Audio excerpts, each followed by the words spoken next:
வணக்கம் நண்பர்களே, நான் உங்க கிச்சா பேசுறேன். மகாபெரியவா அனுபவங்கள் பலவற்றை பார்த்துருக்கோம்.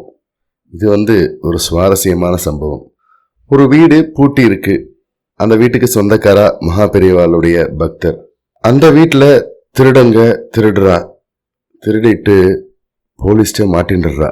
பூட்டிய வீட்டுக்குள்ள ஒரு பெரியவரா அப்படின்னு போலீஸ் அந்த திருடனை பார்த்து கேட்கிறா.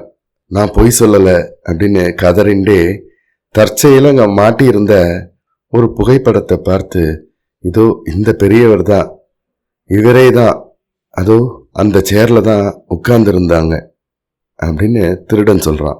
அந்த பெரியவர் யார் அப்படின்னு கேட்டீங்கன்னா, அவர் தான் மகா பெரியவா.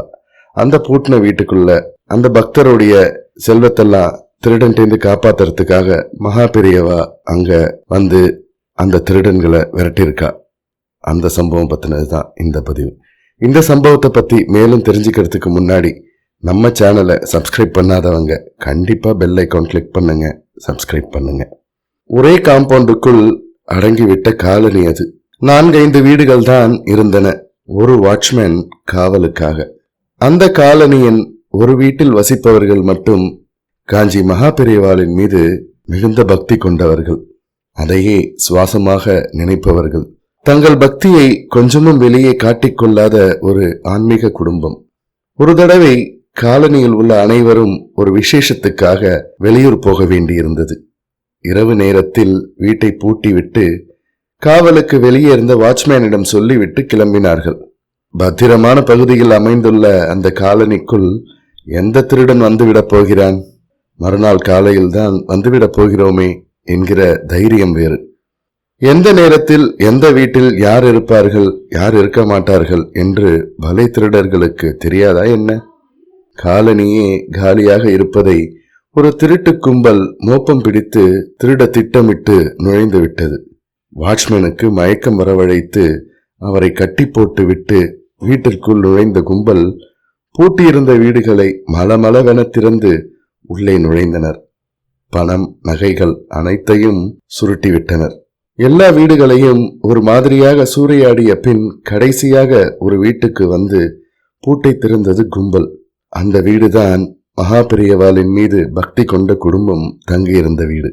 திருடர்கள் வீட்டை திறந்தவுடன் நேராக சாய்வு நாற்காலியில் அமர்ந்திருந்த பெரியவர் ஒருவர் தன் கையில் இருந்த ஒரு மூங்கில் கோலை உயர்த்தி டேய் என்று சுழற்றியபடி எழுந்து ஓர் அடி முன் எடுத்து வைத்தார். பூட்டிய வீட்டுக்குள் மனிதரா? திருடர்களுக்கு அது அமானுஷ்ய உருவமாக தெரியவே பதறியபடியே வெளியே ஓடி வந்து விட்டார்கள். திருட்டு கும்பல் விஷயம் போலீஸ் வரை போய் விடுவதற்குள் அவர்களை வலை வீசி பிடித்து விட்டார்கள். யார் யார் வீட்டில் என்னென்ன திருடினார்கள் என்பதை அந்தந்த வீட்டுக்கு அழைத்து போய் விசாரித்தனர். தாங்கள் திருடாமல் வந்த ஒரு வீடு குறித்து விவரமும் சொல்லி அங்கே தாங்கள் பார்த்த பெரியவரை பற்றியும் சொன்னார்கள் திருடர்கள். பூட்டிய வீட்டுக்குள் ஒரு பெரியவரா என்று கேட்டனர் போலீஸ்காரர்கள். குழம்பி போய் கதையா விடுறீங்க, உண்மையை சொல்லுங்கடா என்று போலீசாரின் அடி சொன்னவன் மேல் செமத்தியாக விழுந்தது. நான் பொய் சொல்லலீங்க என்று கதறியவன் தற்செயலாக அங்கே மாட்டியிருந்த ஒரு புகைப்படத்தை பார்த்தான். இதோ இந்த பெரியவர் தாங்க, இவரே தான், அதோ அந்த சேர்ல தான் உட்கார்ந்திருந்தாங்க என்றான் பதறியபடி. அவன் காட்டியது ஸ்ரீ காஞ்சி மகாபெரியவாளின் படத்தை. உடன் இருந்து இந்த விசாரணையை கவனித்துக் கொண்டிருந்த வீட்டு சொந்தக்காரர்கள் விக்கித்து போனார்கள். திருட வந்தவர்கள் பாக்கியசாலிகள், அவர்களுக்கு மகாபெரியவாளின் தரிசனம் கிடைத்திருக்கிறதே. ஆனால் வீட்டு சொந்தக்காரரான விஸ்வநாதன் இந்த சம்பவத்தை குறித்து காஞ்சி மகாபெரியவாளிடம் நேரில் சொல்லியே ஆக வேண்டும் என்று காஞ்சிக்கு வந்தார். தரிசனத்தின் போது இவர் முறை வந்தது. சுருக்கமாக மகாபெரியவாளிடம் தன் வீட்டில் நடந்த திருட்டு வைபவம் பற்றி சொன்னார். மகாபெரியவா பலமாக சிரித்தபடி, உன் பூஜை அறையில் இருந்த பாதுகைகளை கண்டு அந்த திருடன் பயந்து விட்டானோ என்னவோ என்றார். விஸ்வநாதன் தன் பூஜை அறையில் மகாபெரியவாளின் பாதுகைகளை வைத்து பூஜித்து வந்தார் என்பது இங்கே குறிப்பிட வேண்டிய அம்சம். ஜெய ஜெய சங்கர ஹர ஹர சங்கர. இந்த பதிவு உங்களுக்கு பிடிச்சிருந்தா லைக் பண்ணுங்க, ஷேர் பண்ணுங்க, கமெண்ட் பண்ணுங்க. மறக்காம பெல் ஐகான் கிளிக் பண்ணுங்க, சப்ஸ்கிரைப் பண்ணுங்க. நன்றி நண்பர்களே.